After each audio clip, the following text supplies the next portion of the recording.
Okay, let's get started with some witnesses. All right, let's start with Yashayahu.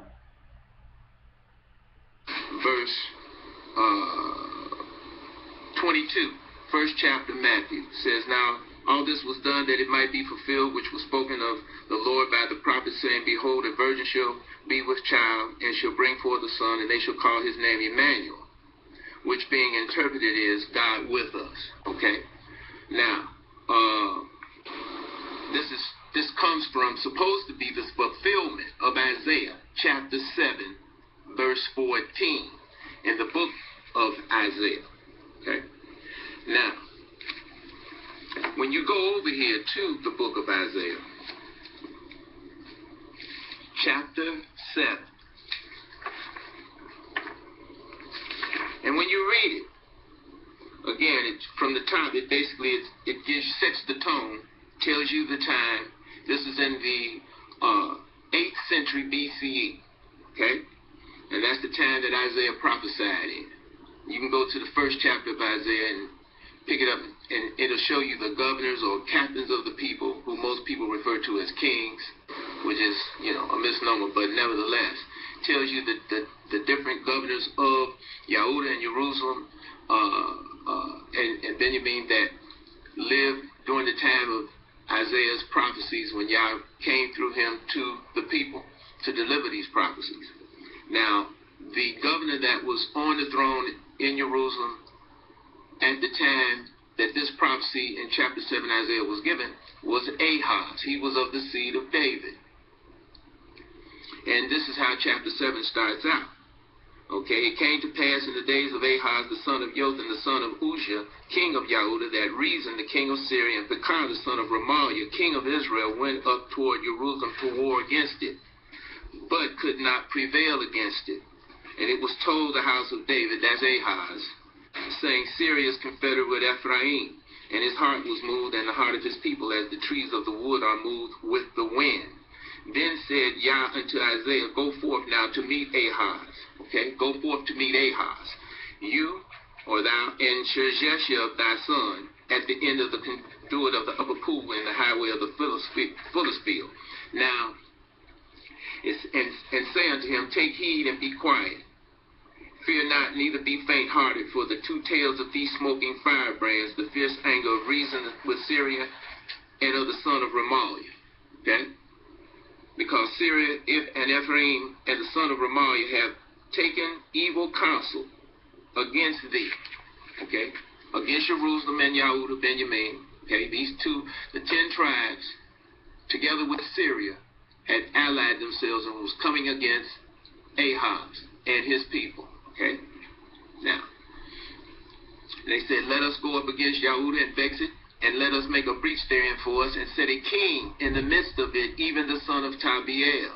Thus saith the Lord Yah, It shall not stand, neither shall it come to pass. Okay? Now, we're going to drop down here to verse 10, but you can read this, okay, yourself. Like I said, we're under time constraints. But when you drop down to verse 10, it says, Moreover, Yah spake again unto Ahaz. Now, he's speaking through Isaiah to Ahaz, okay, who was the governor, or, as they say, king of Jerusalem, the seed of David. And it says, As the assign, this is verse 11, chapter 7, Isaiah, As the assign of the Lord of Yah that strong one, as it either in the depth or in the height above. So Ahaz was told, okay, to ask a sign of Yah. Mm-hmm. It says, As the assign of Yah that strong one, asking it either in the depth or in the height above. But Ahaz said, I will not ask, neither will I tempt Yah. And he said, Hear now, O house of David. Now, this is Isaiah talking to Ahaz, okay? And Yah is speaking through Isaiah. But you understand, this is Isaiah talking to Ahaz, because Ahaz would not ask a sign. And to understand Ahaz, you have to go back into Chronicles, you have to go back into Kings, and you read about Ahaz, and you get a bead on his character. And you will see he was recalcitrant, obstinate, stubborn, and he was idolatrous. Okay? But it says here that it was told to him in verse 13, 17, and he said, Hear ye now, O house of David. This is Isaiah talking to Ahaz. Is it a small thing for you to weary men, but will you weary my God also? Okay? Or will you weary Yah also? This is Isaiah talking to Ahaz. And it says, Therefore, Yah himself shall give you a sign. Okay? This is very important. The sign was for Ahaz. This sign was for Ahaz. All right? And it says, Behold, now they have virgin here in this transliteration. But when you look up the word virgin in a Strong's Exhaustive Concordance or any good Bible dictionary, they're going to tell you that the word that was originally here in Hebrew did not mean what we understand virgin to mean in English.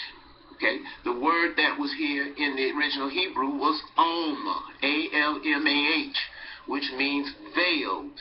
Okay? And when you were veiled back in ancient times, that meant that you had a husband. Okay, we've mentioned this before on previous shows. Okay, you had a husband or you were betrothed. Okay, you were a young servant said unto her, It is my master. And what did Rebecca do? She pulled up her veil. So right here in this verse 14, it shouldn't say virgin. Okay, the Hebraic term for virgin was Bethulah. That wasn't here in the original.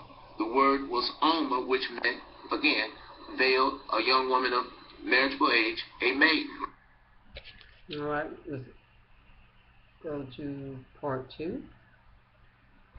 Forsaken of both her kings. All right, now, what is that saying? It's saying that this boy was going to be born during the time of Ahaz. His name was going to be called Immanu'El. When you read that over in the New Testament, like I just did, okay, it says it meant God is with us, God with us. But in actuality, they got it turned around. It means with us is the strong one, because El means strong one. All right? And Yah was saying to Ahaz and his people that he was still with them because they hadn't totally departed from him. And he was saying that this sign of this boy, before this boy was old enough to choose right from wrong, okay, that both these two kings were going to be taken away, all right? And that's what we just read here in verse 16, okay? Both these two kings, before this boy was old enough to choose right from wrong, both these two kings that had allied themselves, the king of Israel, okay, and the king of Syria, before this boy was old enough to choose right from wrong, both these two kings would be taken away. They would die. All right? And this was to be done in the time of Ahaz. He had to see this. This was a sign for him. Though he would not ask a sign, the sign was for him. Ahaz died 728 BCE. So that means the birth of this boy Immanu'El, okay, would have had to taken place before Ahaz died. All right? So therefore, who is this boy Immanu'El? Okay? Now, when you go over to chapter 8, Isaiah, verse 18, it specifically says there, and I'm going to read it, Behold, this is Isaiah talking.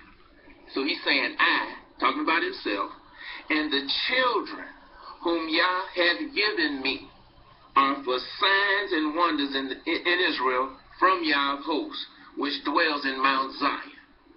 So who is he talking about? At the top of chapter 7, okay, as you have your books open, you can see it.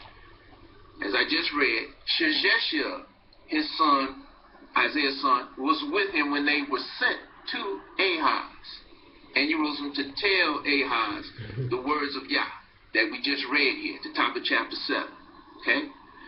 All the way down through 16. And it goes further, but we just stopped there at 16. Now, Yashayahu'S, when you look up his name in a Bible dictionary, okay, the definition of his name was a remnant shall return.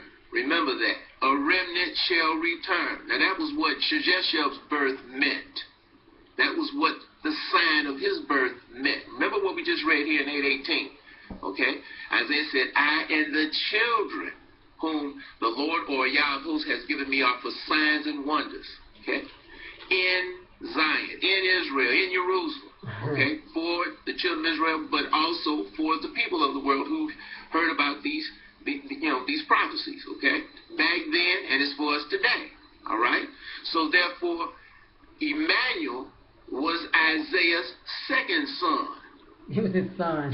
Born by his wife. His maiden, his wife. Okay? That's why the descendants of Esau, who transliterated this book time and time again, and that's what we have today. I call it all over the world, we have the transliteration that he has put forth to the world. Yeah. He changed this word virgin, this word Alma, to virgin. Yeah. When he changed it into English. He changed it, okay? Because this is where he put his hook in for this idolatrous concept that he came up with, this ideology of Christianity and its idol called Jesus or Yeshua or Yahashua, okay? Makes no difference what you want to, you understand, how you want to say this Jesus in Hebrew, you understand, Israelite. Not true, no matter what it makes no difference. Still, if you use it in regards to this New Testament, it's still idolatry. Simple as that, because you can see here that this sign of Immanu'El was for Ahaz, and it specifically says that. And Ahaz died in 728 BCE, so therefore he had to see the birth of this boy before he died. All right? Now this is approximately what? According to the story of the Gospels, they tell you that this entity called Jesus or Yeshua or Yahashua, however you want to pronounce it, you understand what I'm saying? They tell you, they give you 3 different dates of his birth. 8 BC, 6 BC, or 4 BC. You take your pick, because it's a made-up story. It's a myth. And that's what we're here today, to dispel this myth of Christianity. All right? Now that should be plain to anybody that can read with comprehension. So therefore, this prophecy is not talking about the birth of this supposed person over here in Matthew chapter 1, as it says in chapter 1, Matthew. So right there, that makes this how the Gospels, the good spell, okay, starts out with the first chapter in the first book of this New Testament. It makes this a lie, straight out. Straight out. Okay? And like I say, anybody that can read and comprehend can see that. All right? I can comprehend. So therefore, now, when you go over into chapter 8, Isaiah had another son born to him that Yah gave him, Yashayahu'S. Okay? Now, as it spoke of over here in chapter 7, Isaiah, and we just read it a minute ago in verse 8, Yah said, he says here, for the head of Syria is Damascus, and the head of Damascus is Reason. Now he's saying here in the last part of this, verse 8 in chapter 7, and within 65 years, 65 years, shall Ephraim be broken, that it be not a people. Now that's the 10 tribes. Okay? That's the 10 tribes. All right? That it just told you that Pekah, the son of Remaliah, was head of. Because remember now, this is after the nation was split, after Solomon's death. Yah split the nation of Israel into 10 tribes. It's split to this day. Okay, those 10 tribes are the so-called Palestinians. All right? Like we said on the previous show and shows, they don't even know who they are yet. But they're going, Yah says in chapter 10 of the book of Zechariah, that he's going to bring the remembrance of him back to them. Just like he's bringing it back to the children of Israel on this side of the world that descended out of Yehuda, Benjamin, and the Levites. Okay? So now, it says over in chapter 8, Isaiah, Yah said that, now he said here in chapter 7, he was going to break the 10 tribes. Within 65 years, they wouldn't be a people. In other words, he was going to have them carried away. Okay? And you go over into 2 Kings, chapter 17, chapter 18, you can read about how when they were taken away in 722, 721 BCE. Now remember, like I said earlier, Ahaz died in 728 BCE. So this prophecy that was told to him, okay, from Yah through Isaiah, as we just read, he was not going to live long enough to witness this. But he did see and witness this birth of Isaiah's second son, who was called Immanu'El, okay? Because Yah was saying he was still with him. That's why it says here in chapter 7, Isaiah. Let me find it here. Verse 9. Isaiah was, Yah told Ahaz